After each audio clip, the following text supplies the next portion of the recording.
सच्चाई। सुनो, आज मैं कौन सी साड़ी पहनूं? कोई भी पहनो, तुम सब में अच्छी ही लगोगी। स्नेहल की और प्यार भरी नजर से मुस्कुराते हुए स्वराज ने कहा। लेकिन अपनी पुरानी तस्वीर पे नजर जाते ही आईने के सामने देखकर स्नेहल मायूस होकर बोली, ये चेहरा सिर्फ तुम्हें अच्छा लग सकता है, किसी और को नहीं। अगर उस समय तुम ना होते तो। श्श्श। स्नेहल के ओठों पे अपनी उंगली रखते हुए स्वराज बोला, आज इतना खुशी का दिन है, तुम वो समय याद मत करो और जल्दी से तैयार होके नीचे आ जाओ। रिपोर्टर तुम्हारा इंतजार कर रहे हैं, मैं नीचे जाता हूँ। उसे दरवाजे की ओर जाता देख स्नेहल दौड़ के गई और पीछे से स्वराज के गले लग गई। अगर वो सब बोल पाई हूँ तो सिर्फ तुम्हारी वजह से। मैं बहुत प्यार करती हूँ तुमसे। स्वराज सिर्फ मुस्कुराया और वहां से चला गया। हाल ही में स्नेहल एक 15 साल की लड़की के रेप का केस जीती थी, जिसकी वजह से वह देश में चर्चा का विषय बन गई थी। उस जीत की वजह से आज सभी जनता ये जानना चाहती थी कि उस एसिड अटैक से लेकर कामयाब लॉयर तक का सफर स्नेहल ने कैसे तय किया। इसलिए आज उसका इंटरव्यू लेने रिपोर्टर आए थे। स्नेहल नीचे आई और रिपोर्टर ने पहला सवाल किया, आपकी इतनी बड़ी जीत के बाद सब आपकी कामयाबी और हिम्मत की वजह जानना चाहते हैं। अगर आप कुछ बताएगी उस घटना के बारे में तो आप जैसी कई लड़कियों को हौसला मिलेगा। रिपोर्टर की इस बात को सुनकर स्नेहल कड़वा मुस्कुराई। मेरे पति सही कहते थे, एक दिन पूरा देश तुम्हारी आवाज सुनेगा और आज उसकी वजह से ये बात भी सच हुई। तो सुनिए, मैं जब 20 साल की थी तब ये हादसा हुआ।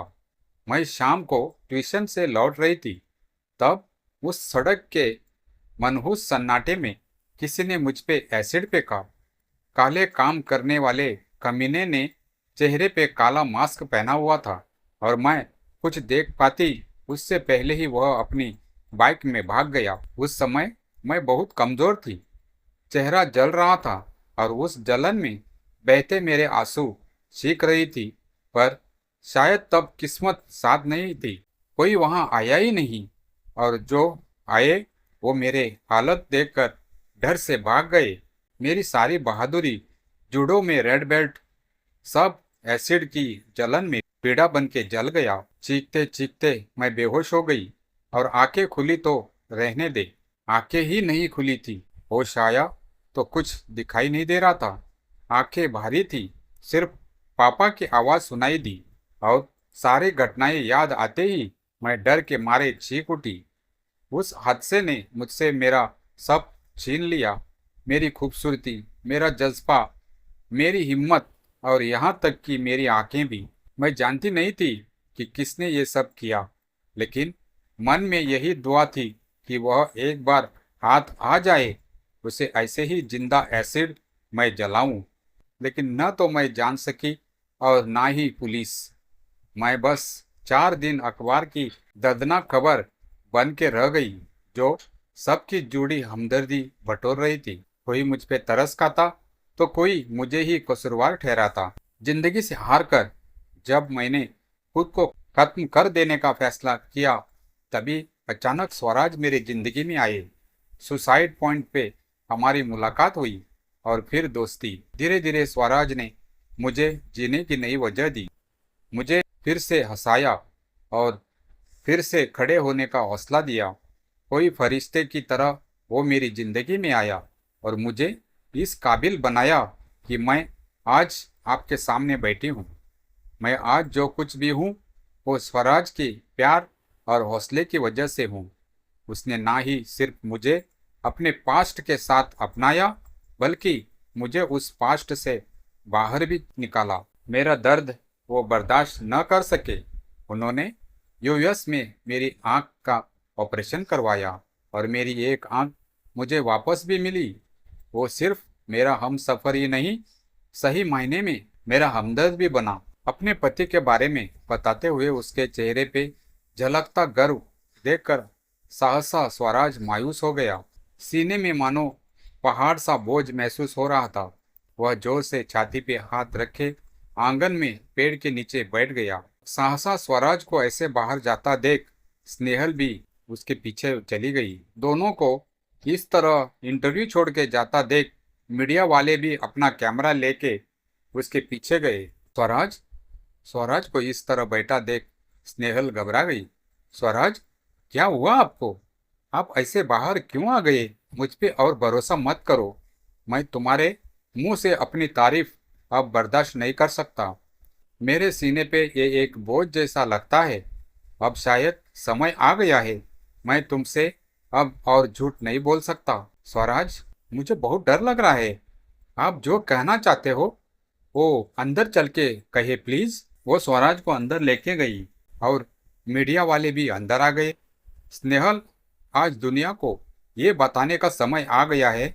मैं तुमसे प्यार तो करता हूँ, मगर मैं उस काबिल नहीं हूँ। आंखों से सहसा बहने लगे आंसू को पोंछते हुए वह बोली, आप क्या बताना चाहते हैं?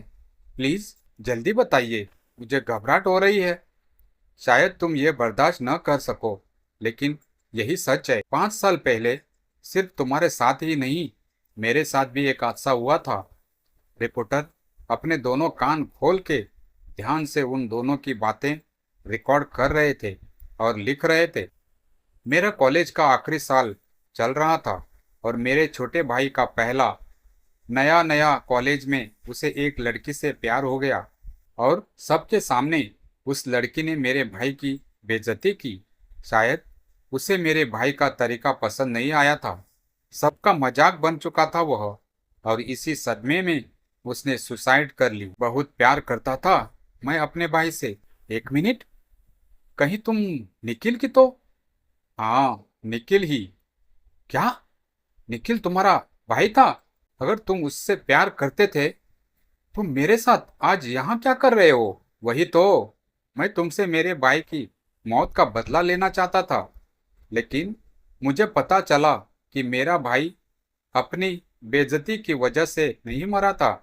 वह तुम पे एसिड फेंक के अपने गुनाह से बचने के लिए मरा था, लेकिन बचने के चक्कर में वो खुद की ही जान खो बैठा।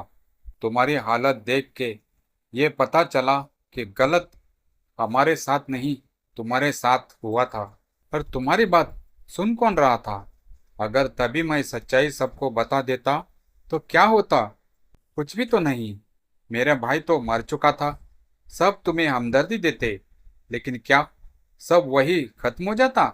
नहीं, तुम और कमजोर हो जाती। मैं ये चाहता था कि तुम इस काबिल बनो कि गुनाह करने वाला ये जान ले कि चाहे वो जैसे भी तुम्हें बर्बाद करना चाहे, पर वो ऐसा नहीं कर पाएगा। और फिर भी कोई किसी के भी साथ ऐसा गुनाह करे तो तुम उसे सजा दिलवाओ। स्त्रियों की मजबूती उसे ये गुनाह करने से रोकेगी। तुम्हें मैं मजबूत बनाना चाहता था, इसीलिए ये सब कुछ तुमसे छुपाया। तुम्हारे जरिए मैं सभी निखिल जैसे क्रिमिनल को ये चेतावनी देना चाहता था कि वह एसिड फेंक के भी तुम्हारी जैसी लड़कियों का कुछ नहीं बिगाड़ पाएगा। बदले में वही समाज में नामर्द साबित होंगे। ये सब सुन स्नेहल सोफे पे टल पड़ी और आंखों के सामने ये 6 साल गुजर गए। वह हैवानी रात याद आते ही वह फिर से कांप उठी। मैं निखिल का भाई हूँ। ये जानने के बाद अगर तुम मेरे साथ नहीं रहना चाहती तो तुम आजाद हो, तुम्हें कोई नहीं रोकेगा। स्वराज की यह बात सुन वह होश में आई और उसके गले लग के जोर से रोने लगी। मैं तुम्हें कैसे छोड़ सकती हूँ? मैं अब तुम्हारी इस कोशिश को नई उड़ान दूंगी। हम हमेशा साथ रहेंगे स्वराज। दूसरे दिन अखबार और टीवी में यही चर्चाएं हो रही थी कि अगर हमारे देश में निखिल जैसे क्रिमिनल है जो किसी की इज्जत नहीं कर पाते, तो उसके सामने स्वराज जैसे बेटे भी है जो देश की मर्यादा और इज्जत की रक्षा करते हैं। वाकई में देश की रक्षा सिर्फ वर्दी पहनकर ही नहीं की जाती। हर एक व्यक्ति देश की रक्षा और प्रगति के लिए जिम्मेदार है, क्योंकि ये देश है वीर जवानों का,